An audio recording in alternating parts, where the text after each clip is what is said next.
Funeral services for Iran's president following the deadly helicopter crash are underway. And the prosecution rests its case in Trump's trial as the defense begins to call its witnesses. The Morning Rundown starts now. From the Straight Arrow News Studio, bringing the stories that matter to you from across the United States and around the world. This is the Morning Rundown. Today is Tuesday, May 21st. Thank you for joining us. I'm Kara Rucker. Funeral services for Iran's president Ibrahim Raisi have begun.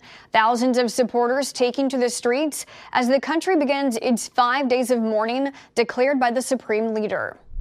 The first funeral procession drew in thousands of Iranians to the closest major city to the crash site. The recovered bodies will then be taken to a holy city in the afternoon. A funeral service for Raisi will be held in the capital, Tehran, on Wednesday, and the former president will be laid to rest on Friday. The U.S. State Department released a statement on the Iranian president's passing, sharply criticizing his actions while in command, calling Raisi a brutal participant in the repression of the Iranian people.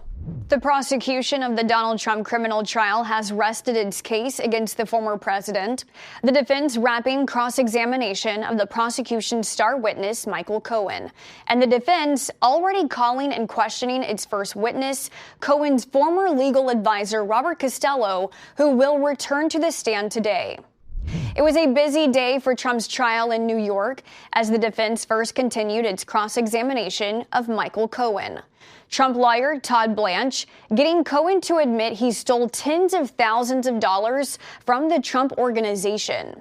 The defense continued its efforts to discredit the star witness by calling upon his former legal advisor, Robert Costello. Costello's testimony conflicting with Cohen's, saying in previous discussions with his client, Cohen told him he swore he didn't have anything on Donald Trump and told Costello Trump knew nothing about the Stormy Daniels hush money payment. The judge repeatedly sustained prosecution objections during the testimony, but it was Costello's reactions that led the judge at one point to order the jury out of the room. Costello reprimanded for talking over the judge, rolling his eyes, and making comments under his breath. Trump's team moved to dismiss the charges in the case. The judge didn't make a decision on that request, but could in the future. The judge also told both sides to prepare for closing arguments next week. President Biden is sharply criticizing the request for an arrest warrant for several Israeli leaders, including Prime Minister Benjamin Netanyahu, from an international criminal court prosecutor. In a speech from the Rose Garden, Biden rejected the idea that Israel was committing genocide and says the International Criminal Court was wrongly comparing atrocities committed by Hamas to Israel's actions defending itself. Let me be clear. We reject the ICC's application for arrest warrants against Israeli leaders. Whatever these warrants may imply, there is no equivalence between Israel and Hamas. But let me be clear. Contrary to allegations against Israel made by the International Court of Justice, what's happening is not genocide. We reject that. The top prosecutor of the International Court called for global arrest warrants for Israel's Prime Minister Benjamin Netanyahu and Hamas leaders on charges of crimes against humanity.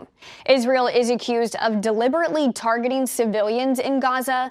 Netanyahu denies the charges, saying the prosecutor is trying to compare Israel to Hamas. If the court's judges approve the warrant, then Netanyahu could face arrest in any country that's party to the court, which includes most of Europe. A federal judge in Texas has temporarily blocked a new rule from the Biden administration intended to close what's called a gun show loophole, requiring all people who sell firearms to be licensed and require background checks of buyers. The rule was scheduled to go into effect Monday, but the judge ruled the language of the rule intended to protect gun owners was inadequate. So it's on pause in Texas until at least June 2nd.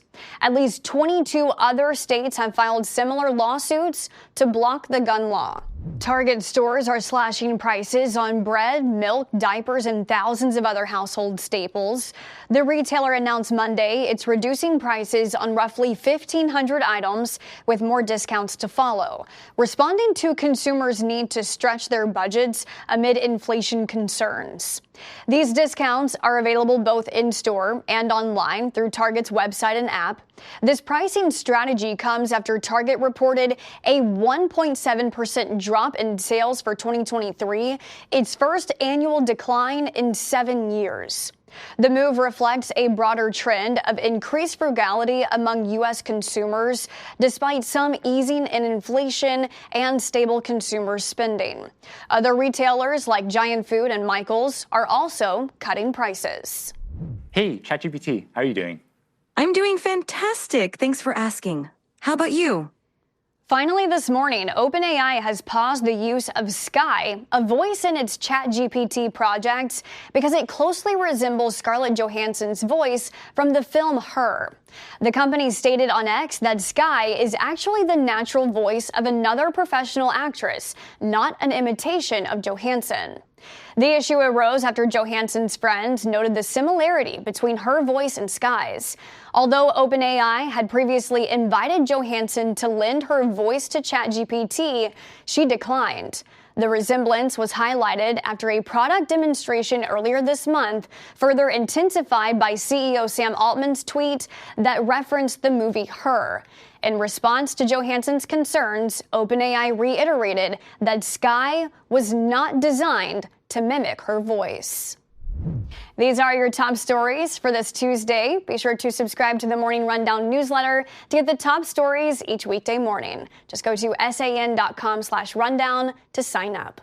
Unbiased, straight facts, that's Straight Arrow News. We'll see you back here tomorrow. Until then, I'm Kara Rucker. Have a great day.